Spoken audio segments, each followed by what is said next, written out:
show. Welcome to episode 85 of the Gluttons For Punishment Podcast, or GFP, a Toronto Maple Leafs and NHL podcast hosted by Michael Lepore and Anthony Bruno. Thank you so much for listening and watching us on YouTube as well. As of December 21st, 2022, the Toronto Maple Leafs are back on track. Let's go. They had a little bit of a stumble going through a 2-game losing streak, and people started to panic a little bit, but they followed that up with a dominant 4-1 win over the Tampa Bay Lightning. We have a lot to get into in this episode. We are going to give you our thoughts and opinions on what's gone down with this hockey team over the last week or so. Like I said, the 2-game losing streak, the big win over Tampa, the Dennis Mulligan-Dryden Hunt trade. Ooh. There's a lot to get into here. And we are also going to discuss the reports that the NHL is looking at expanding to an 84-game season.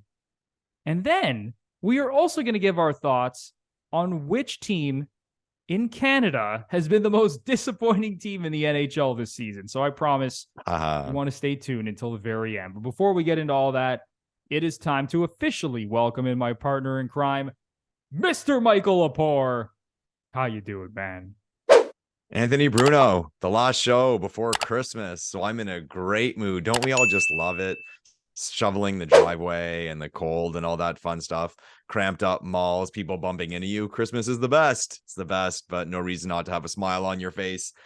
Episode 85 of the Gluttons For Punishment Podcast. Shout out goes to, I'd say maybe the hardest, in the history of the Toronto Maple Leafs, the player with the hardest name to pronounce.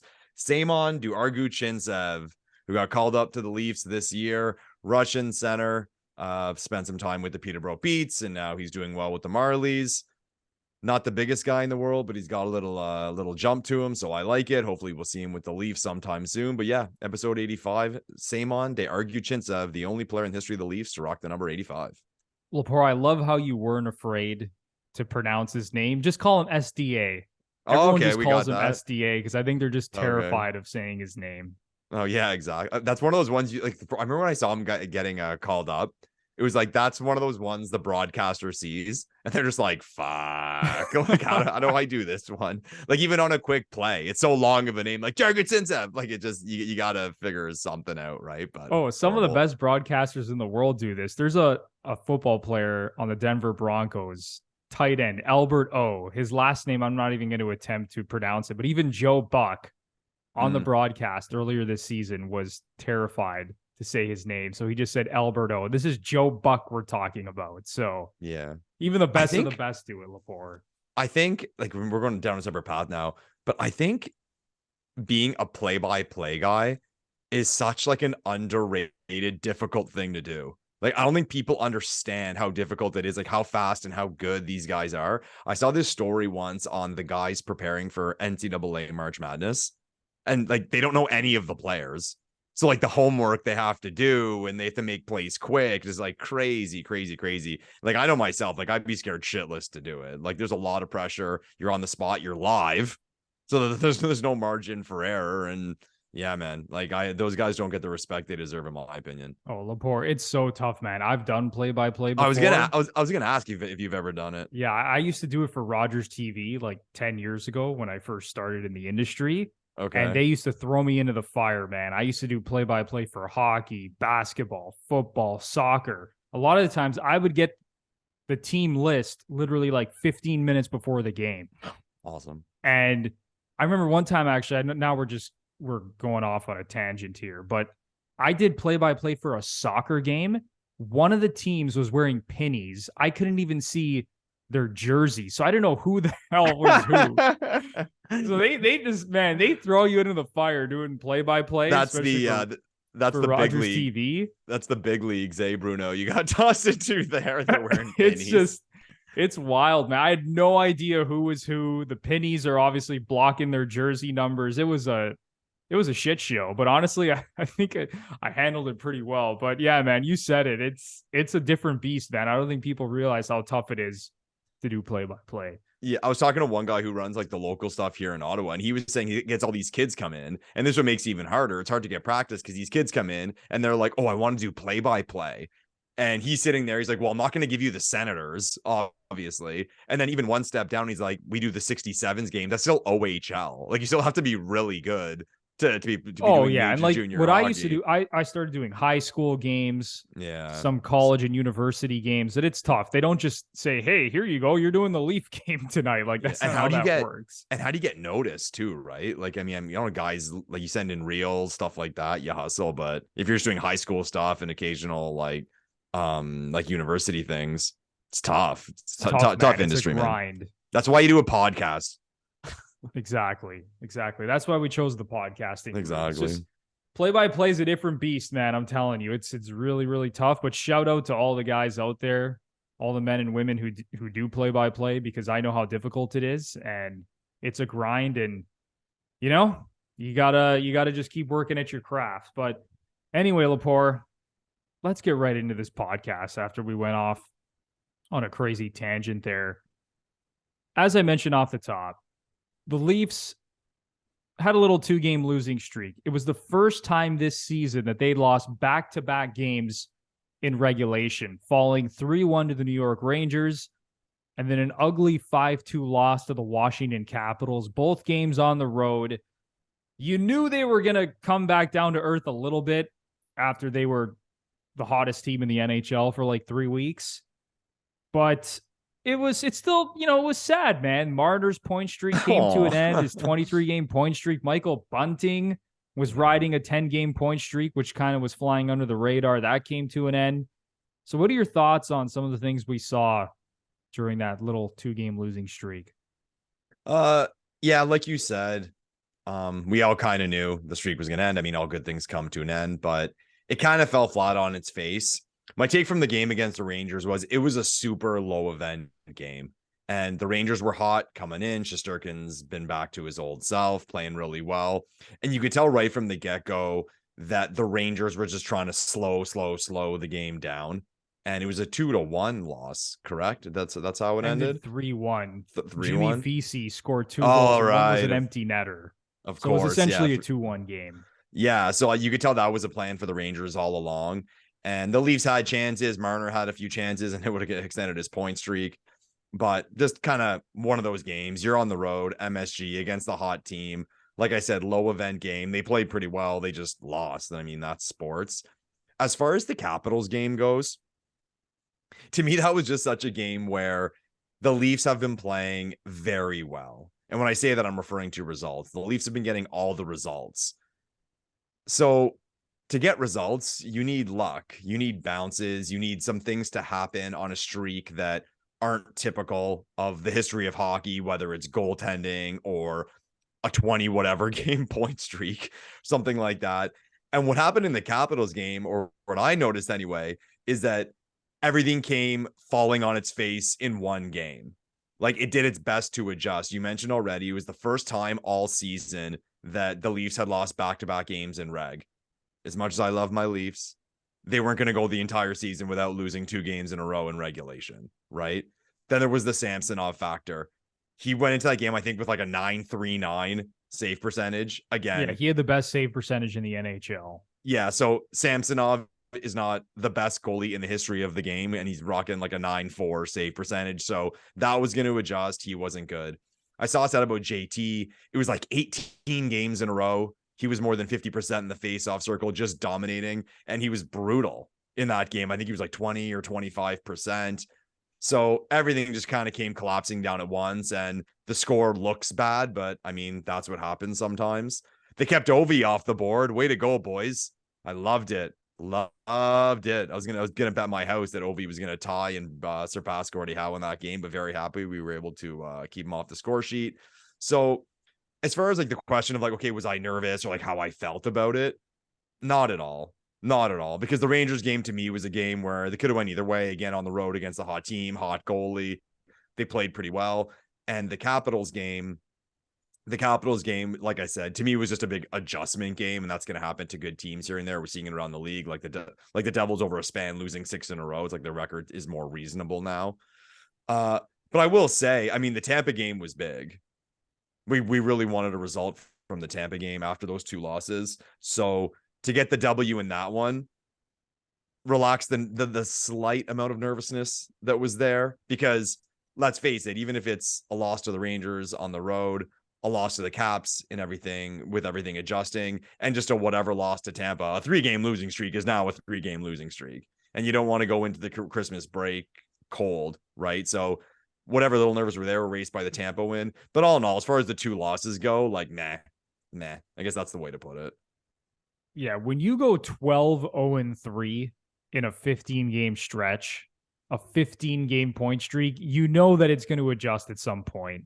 And that's exactly what happened. The Leafs went 12-0-3 from November 12th to December 13th before losing that first game to the Rangers, followed by the 5-2 loss to the Capitals. The Rangers lost, it's like you said, I wasn't really too worried about it because I didn't even think the Leafs played that poorly. Like, I thought they actually played a solid game against the Rangers and just, came out on the losing end. Shesterkin was fantastic. It's hilarious that they got burned by Jimmy Vesey, former Leaf Jimmy Vesey, who did absolutely nothing in his short stint with Toronto, even though he got chances to play with all our best players.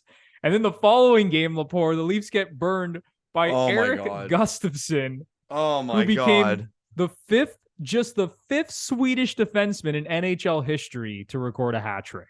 Really? That's kind of shocking. Nick Lidstrom, Boreas Salming, Hampus Lindholm, Erik Karlsson, and Eric Gustafsson against the Toronto Maple Leafs. Oh my God. Unbelievable. But like you said, they held Ovechkin off the board. That was nice to see because Ovechkin has absolutely terrorized the Leafs. I remember looking at the stats before the game, 41 goals in 54 career games against Toronto. So that was cool to see. But man, Ilya Samsonov, I thought that was the big story of that game. Revenge game against his former team.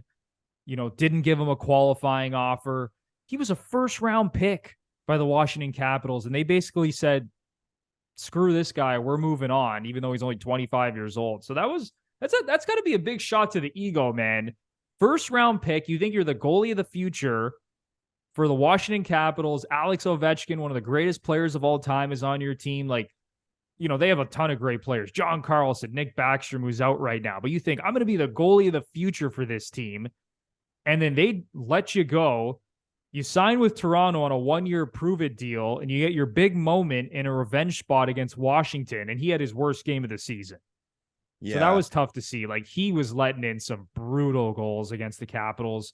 But like you said, Lepore, the guy had a .939 save percentage. He had the best save percentage in the NHL. That had to adjust at some point.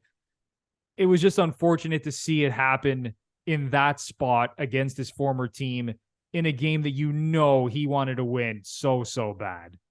Yeah, he did say after the game that it got to him, that it was just a lot for him to be in that building playing against his former team. And he's a young goalie, but I didn't like hearing it. Like, the last thing I want to hear from a Toronto Maple Leafs goalie is that, like, oh, something got to me and I was rattled. It's like, what? Just trust me. A lot more is going to be coming your way when games get more important in terms of mental obstacles. That's for sure. But yeah, I mean, it's like the whole thing. To me, it's about, like, what can you complain about? Like, all those things I listed, all the things you listed. At the end of the day, they're all going to adjust and they're all going to come back to reality. So a goalie playing poorly, if your goalies are consistently playing poorly, yeah, you can complain. If they play poorly, one poor game every 3 weeks, well, that's hockey. But the Gustafsson thing was fucking hilarious. I was actually at a Christmas party, and I politely asked to put the Maple Leafs game on the TV in the family room, and my wish was granted, but with no audio. Okay, so I'm like semi being a dick because, like, my eyes are on the Leafs game the entire night. Oh, I've been there, Lepore. Trust me, I have been there plenty of times. Yeah. Oh, all the girlfriends, wives, and I will say boyfriends of female Leafs fans just giving their significant other shit for checking their phone every 3 seconds during a Leaf game. But so they put the game on. There was no audio, so there's little things I'm getting distracted by. But I had the alerts on my phone as well, and it kept saying Gustafsson. And a lot of these apps, like, their first report is wrong. I find often, like you're thinking this can't be right. Exactly. I'm like they got tipped, or something. Like there was a while with the score app, every goal would just say Matthews. No matter who scored, like Matthew, and then you like, oh, Bunting from Nylander and Tavares, what? But it was just funny how like I didn't believe it, and then you actually check the stats of the game and the game report, and you're like, oh no, this guy who has not scored a goal all season scored 3 goals against the Toronto Maple Leafs.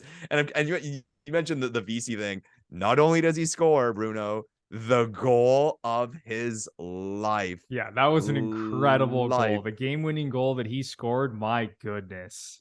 Amazing. It's funny, because Brody did that thing, and it's funny, those little things you watch when you're watching pro hockey that even NHL players will do wrong. Where it's like you were taught in Pee Wee, like not to do that. And still guys do it at the NHL level. And one of them is on a situation like that, the 2-on-1, leaving your feet and doing like the slide, because once you slide, you're useless. Like we were all taught that at a very young age. So I hate when guys do it. Like Justin Hall does it. He gets burnt all the time. But the irony is the one guy I'm okay with doing it is Brody, because he's so good at it. Like he does that thing where he goes down, then he moves his stick around. Like he's so good at it. So I roll my eyes every time I see even a player for another team doing it. Like, hey, again, we were taught when we were kids not to do that. But Brody's an ace at it, and he was the one on the 2-on-1. So I'm like, oh, okay. And then VC just absolutely destroys him and goes a roof job against his former team. But good for Jimmy. I'm very, very, very happy for him that he got a smile on his face. The most Leafs thing ever, getting burned by Jimmy VC and Eric Gustafsson in back-to-back games. Beautiful. It's a beautiful thing. It's time for a quick break for a word about MANSCAPED. The global leaders in below-the-waist grooming are leaving 2022 with brand new products. Persevere Cologne and Persevere Body Wash. 2023 is the year to up your hygiene game and smell amazing. And Manscaped wants to help you do it with this special offer using our promo code GFP20 for 20% off and free shipping at manscaped.com. So take the leap into the new year and join the 7 million men who already trust Manscaped. Lepore, this company never misses with their products, man. I am so excited for this new cologne, because I'll tell you why. You use the Lawnmower 4.0, you head into the shower, you shampoo, you body wash, then you get out, you put on the deodorant, maybe a little bit of body spray, get all dressed up, ready to go out, and you spray that cologne just for the cherry on top. Like you said, Bruno, Manscaped doesn't mess around. All their products are awesome. Head to the website, GFP20 for 20% off and free shipping. Manscaped never misses, man. The Lawnmower 4.0, the Weed Whacker, the new cologne and body wash. Just when you think that maybe they're going to slow down and they kind of have their, their set products out there, they come up with something new and it always ends up being amazing. So Manscaped, keep doing what you do, because you make men around the world look good, feel good, and play good. So once again, get 20% off and free shipping using our promo code GFP20 at manscaped.com. That is GFP20. Go to manscaped.com for 20% off and free shipping. True Classic tees are a gift for you and a great present for any guy in your life. True Classic is on a mission to maximize men's confidence by making them look good. Trust me when I say this is a gift the ladies will appreciate too. True Classic has already helped over 2 million men look great in their tees, and now you can save big while you do so. Get 25% off True Classic using our promo code GFP, or head down to the description of this video and use our exclusive link, trueclassictees.com/GFP, and the discount doesn't stop there. You'll save even more during their site-wide sale. Lepore, I love these t-shirts. Bruno, I am one of those people who, it doesn't matter how many push-ups I do, how much I do on the bench press, I don't gain any size. We're not all fortunate like Mr. Anthony Bruno to be born an absolute Adonis. So some of us need help. But since trying on these True Classic tees, I fear no more, because I look great. I'm not going to go as far as say I look jacked, because now we're going overboard because I'm really skinny. But I got to say it does help a little bit. So gentlemen, take all the help you can get. Go to trueclassictees.com. Grab a few of these things. Even if you want to buy a small amount of them just to try them out, you will not be disappointed. They will be your new go-to t-shirt. These t-shirts are the best. They fit so well, like nice and snug in the upper body, on the arms and the shoulders. But then as you kind of go down, it's not tight around your midsection. So it doesn't matter which body type you have, all right? Whether it's a dad bod, whether you have a more athletic physique, whether you're more on the skinny side, you can find a t-shirt here that is going to work for you. And that's why I love this company. So get 25% off at trueclassictees.com/GFP. Free shipping is included on purchases over $100. That's 25% off at trueclassictees.com using the promo code GFP. Fellas, are you looking for a new watch that you don't have to spend an arm and a leg on? Well, say hello to our friends at Vincero. If you aren't familiar with Vincero yet, they make exceptionally crafted and stylish watches at affordable prices. Other premium handcrafted watches don't fit the everyday person's budget. You can finally own a high quality and lasting timepiece without going broke. So if you're looking for the perfect holiday gift to help elevate your style or someone you love, get 20% off and free shipping with our promo code GFP, or use the exclusive link in the description of this video, vincerocollective.com/GFP. Lepore, these watches are so sick. Bruno, like, look at this watch. Guys, like, look at this watch. You can wear this with your jeans and a t-shirt. You can wear this watch with your tuxedo. And that's what I love about the Vincero products. You go through them, you can dress them up, you can dress them down. They're versatile. And as Bruno said, they don't break the bank. So if you want something that's high quality for not a high-end price, hit up Vincero, everyone. These watches are just so nice. The quality is off the charts. The look is amazing. This is the Altitude. Lepore's rocking the Kairos. Just phenomenal watches. Absolutely love these from Vincero. So don't wait, or it's going to be too late. Get 20% off and free shipping with our exclusive link, vincerocollective.com/GFP. Just go to the website and use the promo code GFP for 20% off and free shipping. I promise you, you won't be disappointed. If you like to bet on sports, you absolutely need Betstamp, the best app to help you become a more profitable sports bettor. So go download Betstamp immediately and use our referral code GFP. The main reason you need it is for line shopping. Betstamp allows you to line shop for the most valuable odds on each wager and therefore maximize your potential profit as a bettor. So if you're betting on the Toronto Maple Leafs, you can't just go to one sports book. You got to look across the board to see who's offering you the most value, whether that's on the money line or the puck line. And also the importance of having multiple sports books, because if you have multiple sports books, you're able to access the best prices, and Betstamp, as I alluded to, streamlines this process for users. Lepore, Betstamp is such a good tool for sports bettors. Guys, as Bruno and I have said on the pod, there's been a lot of unpredictability in the National Hockey League this year. Good teams are losing, bad teams are winning. So it's hard. It is hard to bet. It is hard to be a successful bettor. So why not take advantage of the help you can, line shop with Betstamp.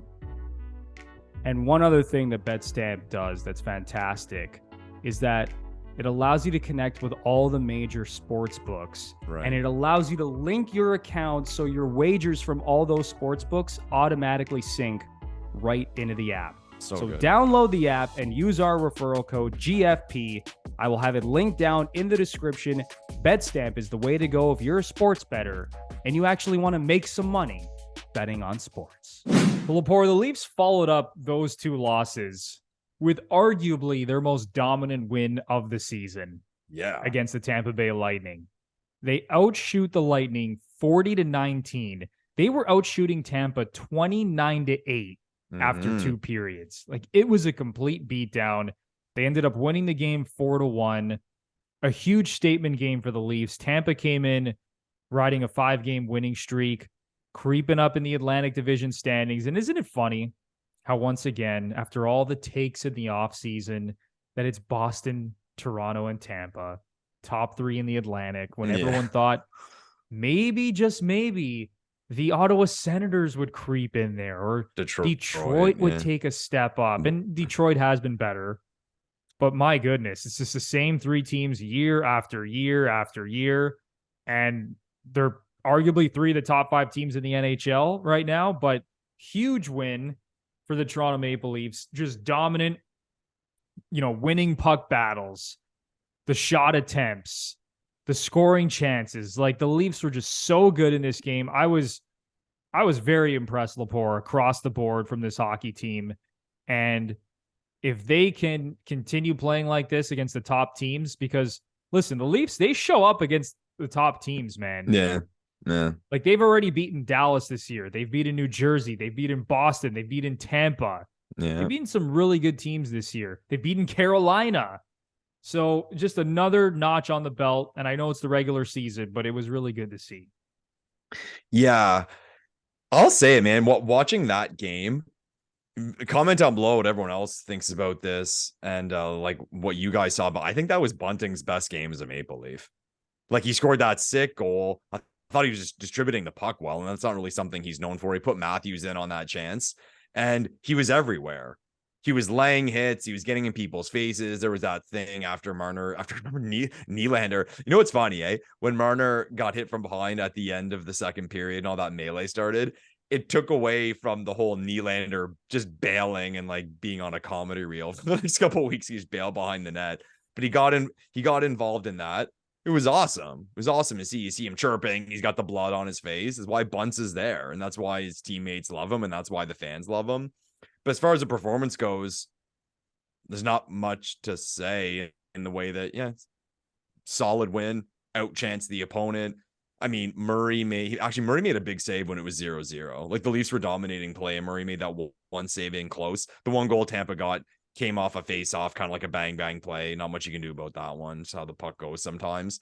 But one thing I will say, and you've touched on it before, Bruno, is all those chances, all that puck possession, moving the puck well, feet moving, but they only scored 2 goals, and one was 5-on-5. So I'd like to see better than that. When you're dominating an opponent like that, I want to see more than a single 5-on-5 goal. Right? Because they're going to have to be better than that. And we're kind of waiting for this offense to explode. In goals for, they're at a spot where not a lot of Leafs fans think they should be. We expect them to be much higher with all the talent on this team and what we pay the big boys. But if there's one semi-negative thing I'm going to say about that game, I'm going to point to that and say, you guys got to show me more goals. Yeah, that's totally fair, because right now the Leafs sit 12th in the NHL in goals per game and second in the league in goals against per game. So all the people out there, and we've been beating this drum for the last 5 episodes, who still view the Leafs as this high octane, high powered offense who outscores all their opponents. Now, do they score goals and are they very talented offensively? Yes, but that hasn't necessarily been the case this season. They have been one of the best defensive teams in the NHL. They're winning a lot of these low scoring games. Even if you want to look at some of the advanced numbers, expected goals against per 60 minutes, the Leafs are 7th in the NHL. So this has been a very tight-knit defensive team that's playing an amazingly well-structured game right now, and they're not going out there beating teams 7-4 and 6-5 and 5-2. Like, that's just not happening. But anyway, I agree with you, Lepore. Like, I was getting a little nervous when Tampa made the score 2-1. And you're thinking, here we go again. The Leafs have dominated this entire game. And this is the Tampa Bay Lightning. They get a goal. If they score the next goal, we're probably headed to overtime. And the Leafs might lose a game that they absolutely deserve to win. Yeah. And that's the shit I don't want to see, especially come playoff time. When you keep good teams in close games, you're asking for trouble. Whether it's Tampa, Boston, go down the list. So the Leafs have got to put away their opponents when they have the chance. And one other thing, Lepore, I wanted to bring up. Did you see what happened between linesman Dan Kelly and Michael Bunting at the end of the first? Yeah, let's talk about that. Like, that what are your was thoughts on absolute trash. By the linesman? By the linesman, I thought. Yeah. Like, what the hell is he doing? And listen, I know a part of the job of being a linesman is breaking up scrums. You got to get in there. You got to get aggressive. But to push Bunting off the ice. Yeah. And then I found out that this is the same guy. Okay, so Dan Kelly's only 33 years old. This is the same guy that used to play in the AHL. He was a career minor league player. In 2016, in the AHL playoffs, he delivered a brutal headshot to Toronto Marlies player Andreas Janssen. I'm sure Leaf fans That was all remember him? Andreas Janssen. That was the same guy who delivered a brutal open ice headshot to Andreas Janssen. Fuck And me. he was concussed for I don't remember how long, but this is the same guy we're talking about. So clearly he has a streak of being, you know, a little aggressive, let's call it. And to see what he did to Michael Bunting, I thought was just pathetic, honestly. Sorry, Bruno. Did I see somewhere that he played with Bunting as well? I think he played against Bunting in the AHL. I don't think they were ever teammates.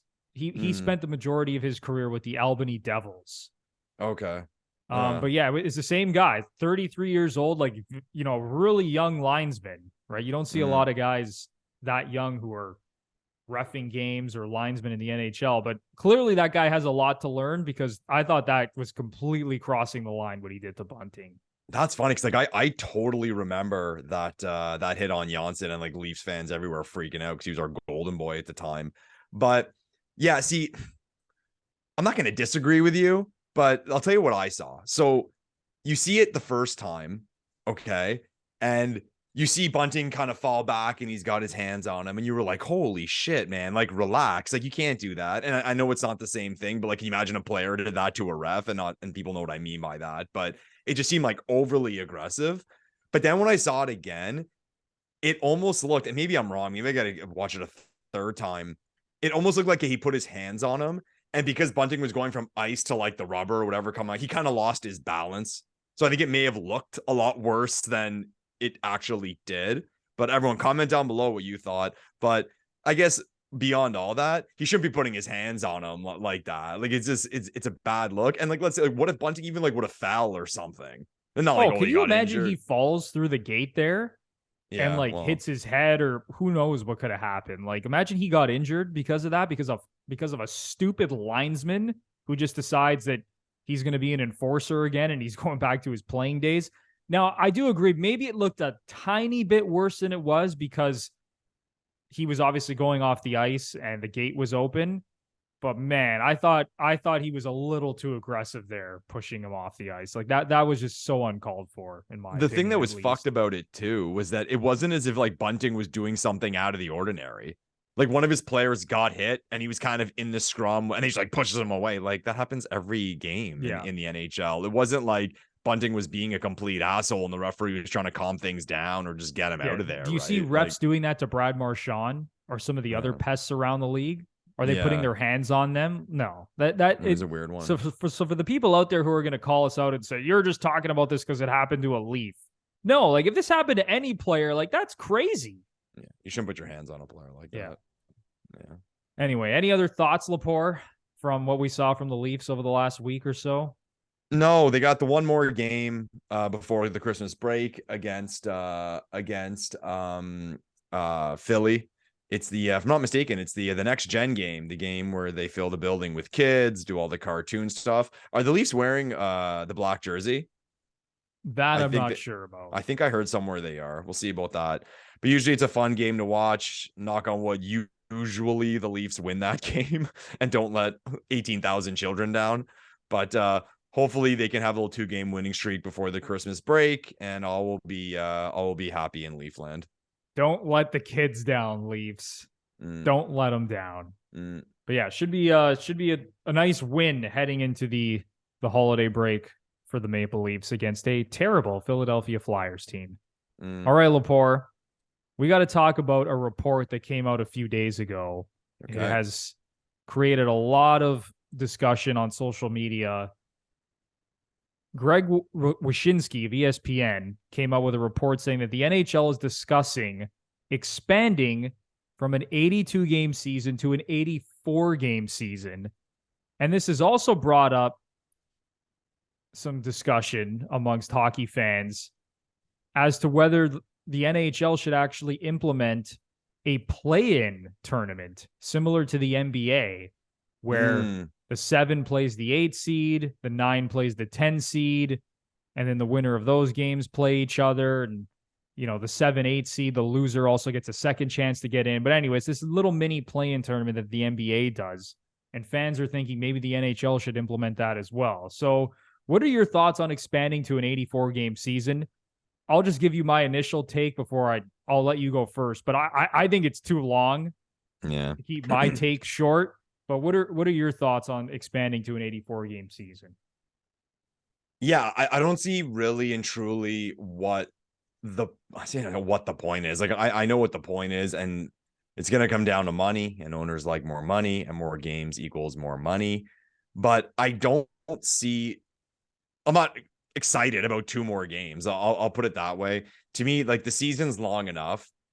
Again, if it was actually about the sport, I think most people would say a shorter season would be better, something in like the 60 something or 70 something games, but we all know that's not going to happen. As far as the play-in goes, my initial reaction was like, nah, I don't want to see. It's kind of like a novelty act thing. Like, it's kind of cheesy and whatever. And again, it kind of takes away from the regular season. You play 82 games. You have your chance to make the playoffs. If you didn't get in over 82 games, like, why should you get a chance? But at the same time, the National Hockey League is an entertainment business, and it would be A+ entertainment. We'd all be glued to our seats. We'd all be watching, like, we wouldn't miss one. I mean, you're watching game 7s essentially. So that I can get a little more on board with, because the excitement that would be created. But just making an 84-game sched for the purpose of making an 84-game sched, I'm not really into it. Yeah, I think it's too long. Like, that was my initial take when I saw the report. Like, I think the NHL should be slashing games from the schedule, not adding games to the schedule. Like, I think an 82-game season is too long. Yeah. Like, quite frankly, I think it should be 76 games, something in the 70 range. I have the same thoughts when it comes to Major League Baseball. Like, I think 162 games is way too long. Same thing in the NBA. I think 82 games is too many games in the NBA. Like, okay. So when I see these reports of any league wanting to expand the regular season, like, give it a rest, man. And I get it. More revenue, more games. Like, it makes total sense from a business perspective. But my goodness, we're already playing too many games as is. So to add 2 more games to the schedule, and in the report, teams were saying that they were a little bit upset that there was an uneven number of games against division rivals, because within your division, you're either playing your division rival 3 or 4 times. So for example, if you're the Leafs, it's not fair if you have to play Tampa and Boston 4 times, but you only get to play the Habs and Red Wings 3 times. Mm-hmm. Just to bring up an example. I'm not saying the Leafs are the ones who complained about this, but that's just an example for you, right? And I think that's totally fair. Like, some teams are getting shafted playing the 2 best teams in their division more times than the bottom teams in their division. But anyway, I think it's too many games. As for the play-in tournament, I think that would be really interesting, but I think it works more in the NBA, because the NBA is more of like a stars and scrubs league, where you have like the 2 or 3 best teams in each conference, and then everyone else is just honestly not very good. And I know you can kind of make that argument in the NHL to a certain extent, but I just think there's more parity in the NHL, and I think there's always more of an opportunity for those lower seeds to beat the higher seeds in a 7-game series. So that's why I don't want to see the play-in tournament in the National Hockey League. As exciting as it might be, I think it's more exciting to actually watch like a wild card team try to take out one of the top teams in the conference, because I think it's always in play in the NHL, just based on the parity, and just honestly based on the nature of hockey itself, how one bounce here, one bounce there can change an entire game or an entire series on its head. Yeah. I hear both arguments, and like, I respect both arguments of it. The play-in thing to me, like, well, you mentioned like the expanded schedule, so you didn't like it in the NFL either, adding the game? Yeah, even the NFL, like the 7, I don't think 17 game, I don't like it. And I get it. Obviously, it's just pure business, but I think it's too many games as well. Yeah. I don't know. I think there's a lot of things I think that are inevitable, like not just in the National Hockey League, but in all sports, like further expansion. People may think I'm crazy, but I think all the leagues are going to see teams all over the world. at some point. Like I think Stockholm will have a hockey team. I think London will have a hockey team. And I'm not saying in 10 years, 20 years, 30 years. I'm just saying I think we'll get there eventually. And these topics regarding the season itself, I think kind of fall in the same boat. I think they're kind of inevitable. The owners are going to want more games. Something like a play-in is going to drive revenue. Everyone's going to be watching. Think of it, man. Think of it if you're a team.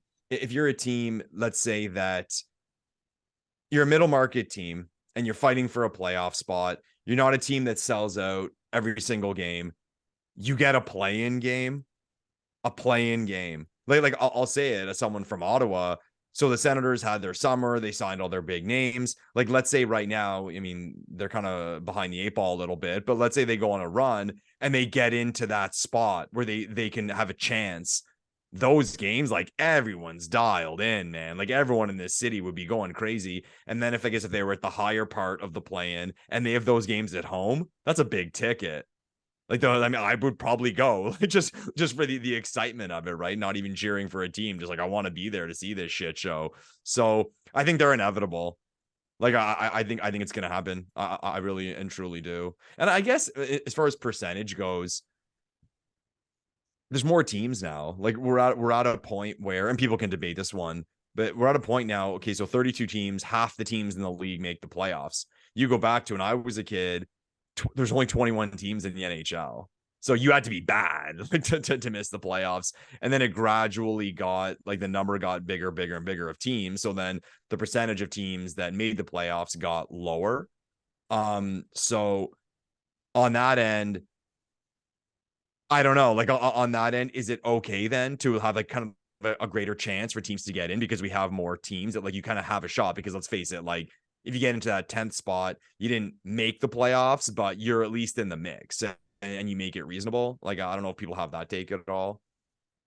Yeah, I just think when you're playing 82 games, that should be more than enough to determine whether you're good enough to make the playoffs. Mm-hmm. And I agree. Yeah. It's just, I get it. Honestly, Lepore, I agree with you. And I think it probably is inevitable. It's going to get to a point where all of these leagues are going to expand and they're going to bring in these different wrinkles, whether it's a play-in tournament or an in-season tournament. I think all these leagues are going to experiment with something like that. I don't know. Call me a traditionalist.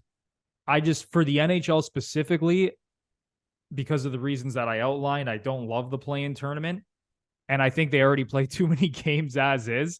It's hilarious because, especially with Leaf fans and, Leafs haters, it's like, oh, nothing matters until the playoffs. Oh, so now let's add more regular season games on top of the 82 that we have when everyone's already saying that the regular season doesn't mean anything. When we saw Montreal take out Toronto a couple of seasons ago when they had no business being in the playoffs, when we saw Montreal beat Pittsburgh in the first COVID season in 4 games, when Montreal beat Sidney freaking Crosby and Evgeny Malkin in a playoff series, when they were invited as the 23rd best team in the NHL to come back to that return to play plan. So I don't know, man. It just doesn't sit well with me.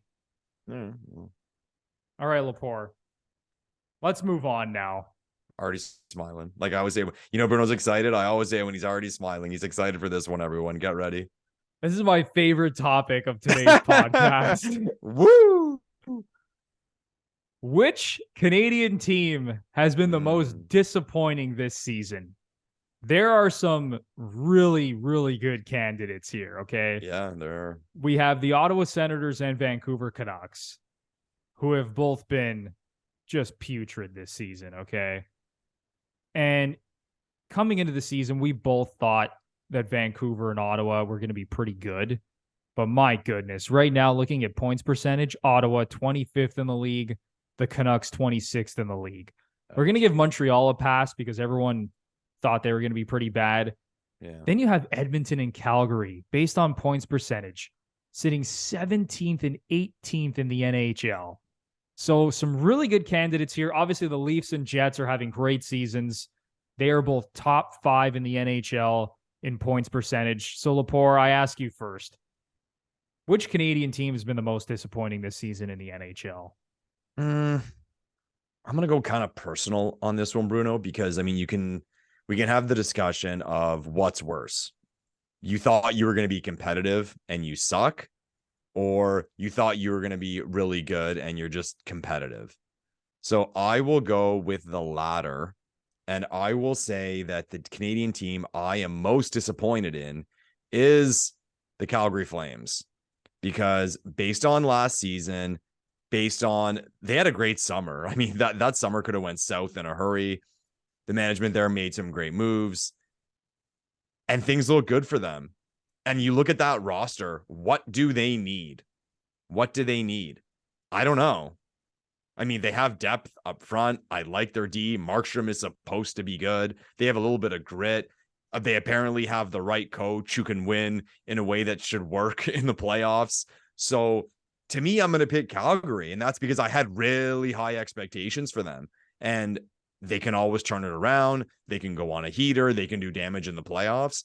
But as it sits right now, I'll pick them. And I think, too, the more I think about it, like, they're the one I'm the most shocked about. Like, if someone said to me that, you mentioned Vancouver and Ottawa. Yeah, I had higher expectations for the two of those teams, of course. But had someone said to me they'd be in the spot they're in now, I wouldn't be that surprised. I'd be like, yeah, I could have seen it going that way as well. And for Calgary, I was like, no, this team's going to be top of the league. Like I really did think that. So I'm going to pick the Flames, man. I hate to say it. And Flames fans, comment down below what you think's wrong or what you think can be fixed or what you think needs to be done. But the Flames are my team because I had them at the top of the list teams who can win the Stanley Cup.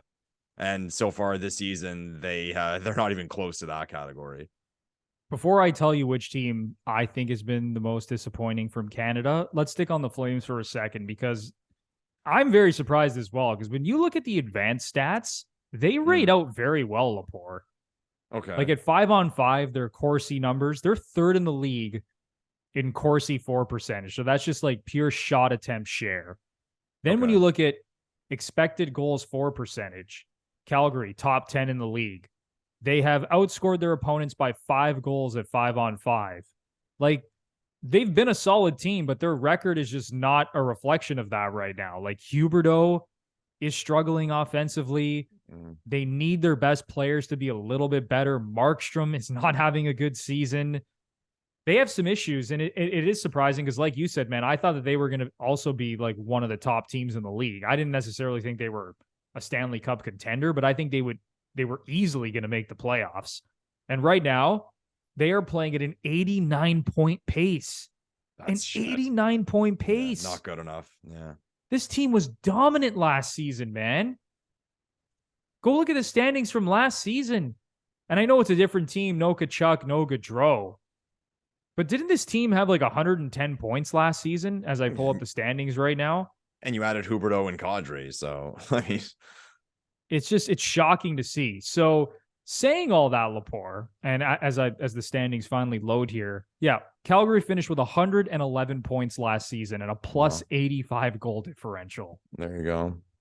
So again, a little bit of a different team this year, but to see them playing at this sort of pace is kind of shocking. But Lepore, where does their overall goaltending rank, Bruno? Just like, I know that's been a talking point, like save percentage, like save team percentage. Save percentage. So first I'll tell you 5-on-5 save percentage. Calgary. Oh man, they're 26th in the league. There it is. At 5-on-5 save percentage right now. Yeah. I knew it was obviously a talking point with Markstrom. I know it was that bad. Yeah, that's the difference, right? And you mentioned the Corsi thing. By all situations, looking at their save percentage, yeah, it's a little bit better. It's like, I don't have the exact, it looks like it's around 23rd in the league. Mm-hmm. So it's a little bit better in all situations, but yeah, they are not getting good goaltending. Yeah. But saying all that, Lepore, there's another team that is also playing at an 89-point pace this season. And that team is the Edmonton Oilers. Yeah, I was laughing this time in anticipation, Bruno. Who some might call Anthony Bruno's second favorite hockey team. This team. Everybody, sorry, I'm going to go get a snack. I'll be back in about 20 minutes when Bruno goes on his rant about the Edmonton Oilers. So obviously, Vancouver and Ottawa are worse than Edmonton right now, just in terms of what their record is. But as you all might know, I said that Ottawa was the most overrated team in the NHL heading into the season, and they have proven me 100% correct because they stink Ooh. right now. So I wasn't expecting much from the Ottawa Senators, but my goodness, this Oilers team to also be playing at an 89-point pace. And Lepore, we were talking about this a little bit before we started the podcast. Edmonton at 5-on-5. It's shocking, man. Not only have they been outscored as a team at 5-on-5, but you look at their best players. Like this is almost stunning to look at. Connor McDavid, Darnell Nurse, Zach Hyman, Leon Draisaitl, Ryan Nugent-Hopkins. Those guys, when they are on the ice individually, the team has been outscored at 5-on-5 with each of those guys on the ice this season. Like, how is that even possible? Connor McDavid, when he's been on the ice at 5-on-5, the Oilers have been outscored 26-25 this season. Insane. Yeah. With Draisaitl on the ice at 5-on-5, the Oilers have been outscored 32-28. With Hyman on the ice, they've been outscored by a goal. Same with Darnell Nurse. Like, what the hell is going on in Edmonton? I understand Jack Campbell has been a disaster, and defensively, they are not very good. But for a team that made it to the conference finals last season, which I thought was a fraudulent team that ended up getting swept by the Colorado Avalanche, to see them playing at an 89-point pace this season is stunning. And I've beaten a dead horse with this team. When you have Leon Draisaitl and Connor McDavid on your team, two of the best players in the world, like, this just can't be happening, man. And I don't put it on McDavid and Draisaitl. I put this on Ken Holland. Build a better team around these guys. It's as simple as that. You signed Jack Campbell to a $5 million contract over 5 years, and now he's a $5 million backup. You still have holes defensively. You still have holes in your forward group, specifically in the bottom six where the scoring is just non-existent. If this team's power play wasn't as elite as it is, this team would be a mess, man. So for me, it's the Edmonton Oilers. They've easily been the most disappointing team of all the Canadian teams this season. I'll ask you, so two of the teams we had on the list, Ottawa and Edmonton. Ottawa lost their number one center in Josh Norris. Edmonton lost Evander Kane. Now, teams go through injuries. I mean, people say, oh, it doesn't matter. You pull through. Sometimes it affects you more than it affects other teams. Which injury do you think is the most significant to their team? Like, which injury is costing the team more points? Honestly, man, I think it's pretty equal because Josh Norris is Ottawa's number one center, and that's obviously incredibly important. But when you look at Evander Kane, man, I think he really unlocked that team offensively last season and gave them another element, because we know what McDavid and Draisaitl are going to do, and Hyman and Nugent-Hopkins are having good seasons. But man, Evander Kane, a guy that can pot 30 to 40 goals, who plays physical, like who's good in all situations, that's a big loss for Edmonton, man. Right? Honestly, if I had to pick, I'd still, you know what? I'll say that the Evander Kane loss is a little bit more significant than the Norris loss, and you could disagree with me if you want. Yeah, I think what's happened, and I'm sure a lot of Sens fans have been screaming that this year, is that not that like, oh my God, we've been devastated by injuries, but it always seems like, fuck, there's something. And like, I think even the biggest Sens fans in the world would agree that they needed a lot to go right this year for the season to be successful. And like, Zub's been hurt twice. Like, Shabbat got hurt. I heard even there's rumor going on that he was really sick to start the season. Now, then Norris is gone essentially for months and months. Stützle, there was that injury. I think he's week to week with the shoulder. Like, all these little things have kind of piled up for them. So I think a lot of Sens fans are pointing to that. But the Evander Kane one, like, I think I would agree, man. I think Evander Kane will pop that team. So like on one end, like, we're shitting on the Oilers for saying, like, they've been really disappointing, but at the same time, this injury has cost them. But then you can counter that argument saying, well, if your depth was better, it wouldn't be affecting you as much. But I'm not going to say I'm predicting that the Oilers will go on an absolute tear when he returns, because it's how much longer? They said like Oh no, he's out for. I think the initial prognosis was like 3 to 4 months. Yeah, but that would be what now, going like February or something. Yeah, so he should be back for the playoffs if they get into the playoffs. Yeah, so like I'm not gonna say like I expect him to go full like power mode like when he comes back, but it wouldn't shock me because it kind of happened last year. And again, you're adding an elite player, you're adding a scorer, and like you said, you're adding a different element. Yeah, it's like I understand the injuries that have happened to Ottawa, and that's been tough to deal with. But Edmonton, a team that lacks depth and has one of their best players out. And again, though, it's no excuse for either team because I'll point to the Leafs again. Like their defense core has been ravaged by injuries. Like now Rasmus Sandin is out. Riley's out. Brody's been out. Muzzin might never play again. Yeah. Like now Sandin is injured. Liljegren missed the first part of the season. And the Leafs are playing at a 114-point pace right now. They're riding their 4-string goalie. Yeah. Like Eric Shalgren was in net with injuries to Samsonov and Murray. So when you look at what a team like the Leafs is doing, and even Boston, Charlie McAvoy and Brad Marchand missed the start of the season. And they're crazy, on pace to have the greatest regular season in NHL history. So I don't want to hear it with these injuries. Sure, you know, it obviously affects the ceiling of your team, and it's tough to deal with, but good teams deal with injuries, and that's just the bottom line. Okay, well, we'll end with this then. So I pointed to Calgary, you pointed to Edmonton. One makes the playoffs, both make the playoffs, or both miss the playoffs. Anthony Bruno prediction time. Oh my God, Lepore. I love it. That's tough, man, because right now both are playing with fire. Like you look at the wild card standings right now, like let's just look at the Pacific Division. Vegas is in first, followed by LA, Seattle's in third, and then you have Edmonton and Calgary fourth and fifth in the Pacific Division. In the worst division in the NHL, those teams are sitting fourth and fifth. So right now they're both fighting for the final wild card spot. Honestly, man, I think one of them is going to miss. One of them's going to miss. I think one of them is going to miss. And if I had to pick the team that's going to miss, I'll say it's You're thinking Calgary. About it. Yeah, okay, I would say Calgary's going to miss just because I have that much faith in McDavid and Draisaitl. Like if they have to go out there and win game 7-4, they can probably do it.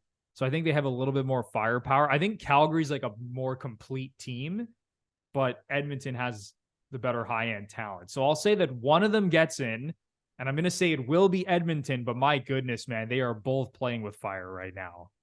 Yeah.